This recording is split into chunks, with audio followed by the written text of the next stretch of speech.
Sebanyak 200 personil anggota kepolisian Polres Lahat diterjunkan ke lokasi perkebunan kelapa sawit PT Arta Prigel untuk melakukan upaya pembongkaran portal jalan akses masuk ke areal perkebunan yang dilakukan oleh warga desa Padang Lengkuas. Usai menyampaikan tujuan kedatangan ke lokasi pemortalan kepada masyarakat, polisi langsung bergerak membongkar portal jalan yang ditanam di badan jalan. Seluruh material portal jalan seperti kayu balok, kawat berduri, dan spanduk ini dibongkar dan dibawa ke pinggir jalan.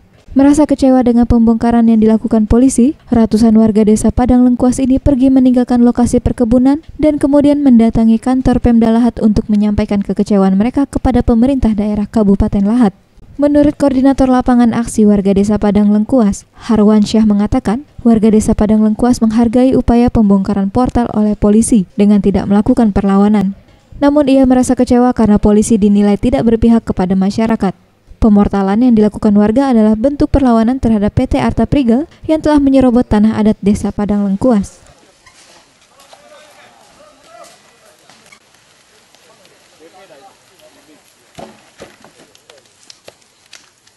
Tapi kami kecewa, karena kami merasa benar.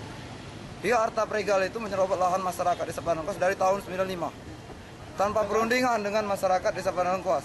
Mereka doser tengah malam. Sedangkan di SK Gubernur jelas bagi masyarakat yang...